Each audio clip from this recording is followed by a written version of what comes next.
Hey everyone, so I'm just out here fishing this pond and catching a few pretty big sunfish.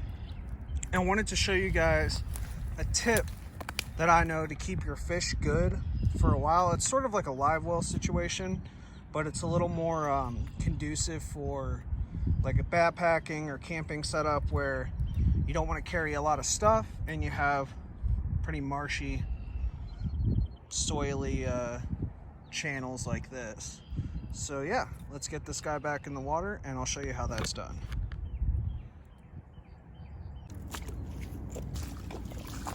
So the two items you're going to need for this are your bag net and a stake. And obviously I got the fish right here. And he's hooked pretty well, so I'm not super worried about him coming off. So I'm just going to put my pole up in this willow right here so he can't go anywhere. And we're going to tie a loop here in the end of this stake net. And we're going to drive it down really as deep as we can get it.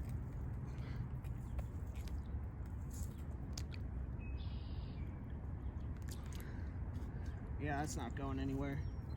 So that's connected to my bag net here. So we'll take our fish,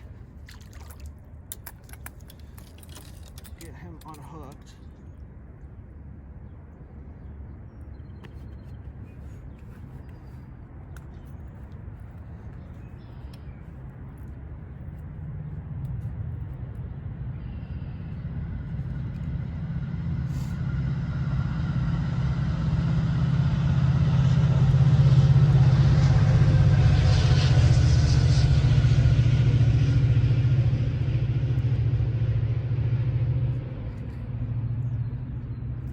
Now we got our fish unhooked. We'll throw him into our bag net. We'll close it down and bring that locking device there towards the end. We'll put him back in the water. It's really muddy water, so I'll give it a second before I show you guys. See what I did.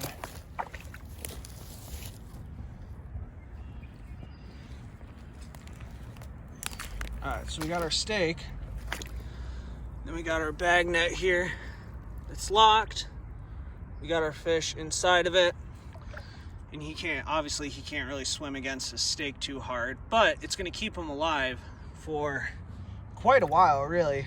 I mean, a couple days if you had to. And we can throw 3 or 4 sunfish in there, no problem. That bag expands pretty big, and there's obviously going to be quite a few sunfish in this little pond here. And so the reason I like to do stuff like this is, one, if I decide, hey, I'm going to let these fish go, I can do that. Or two, if I decide, hey, I want to bring these back to camp, obviously I already have them bagged and still alive, so they're not going bad while I make that decision, because live food will never spoil. So, if you had to, you could have a couple of these out here for a day or so, keep your fish alive, use it for bait, etc. I wouldn't recommend keeping more than one species of fish in these bags because they're going to eat each other. And again, this isn't something I would do for a long time. It's more of just a daytime situation, or maybe an overnight if I absolutely had to. But I'm going to let him go in a second. I just wanted to show you guys this cool, quick survival tip. And yeah.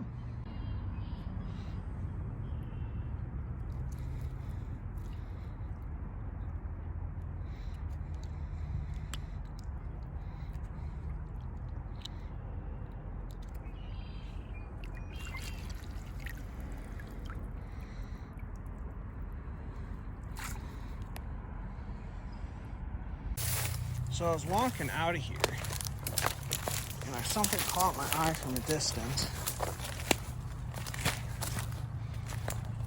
And it's a massive mink. And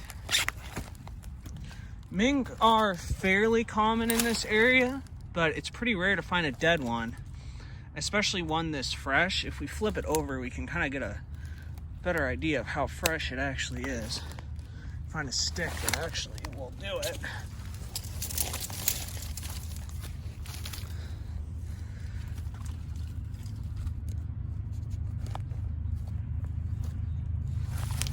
Yeah, we don't really see a lot of flies. We got, the fur isn't slipping at all. And I don't see any cuts, really. I don't see any lesions on the fur. I don't really see anything that would tell us that this mink is more than a day or so old. And yeah, even on this other side that's been on the ground, I don't really see anything. And we had a really bad snow last night that, and kind of out of nowhere. It's late March here in Illinois, and that was definitely out of nowhere. I think it got this mink. And you know, when you find animals like this, it can be concerning because you don't know exactly what caused them to die, so you don't exactly want to handle them with your bare hands if you don't have gloves on like I do. So we can take these bags that I just discussed as a way to carry food, and then as well as hold live fish, and we can use these bags to carry dead animals to our camp or wherever, where we might have either some hand sanitizer or gloves or something like that to give it a better once over, to again get a better idea of if this is an animal, because a mink pelt it's very nice. It's worth money. They're highly prized, as I'm sure you all know. So I just wanted to talk about that, and I'm going to carry this mink back to my shed here in this bag, and we're going to give it a better once over to see if it's something worth skinning out. So what we're going to do here is to prevent us from actually having to touch this mink out in the field where we may not have the best medical supplies or things like that. We can just push them on into this bag here. There we go. And we can take this, pull that loop up, run our loop farther down our branch here, and boom, we got a way to transport what in this case is fur, but could always be food or things like that, with like a fresh rabbit or something similar. So I just wanted to show you guys that. I thought that would be a cool addition to this video. Thank you guys for tuning in today. This is Mario with Way Back Wisdom. If you're interested in hunting, fishing, trapping, survival knowledge, long-term self-reliance, or just general outdoor education, please give this video a like and comment with some other ideas you guys would like to see in the future. I have a list of videos that I want to produce, but I always like to listen to what people are interested in. So thank you for tuning in. I hope you have a great day.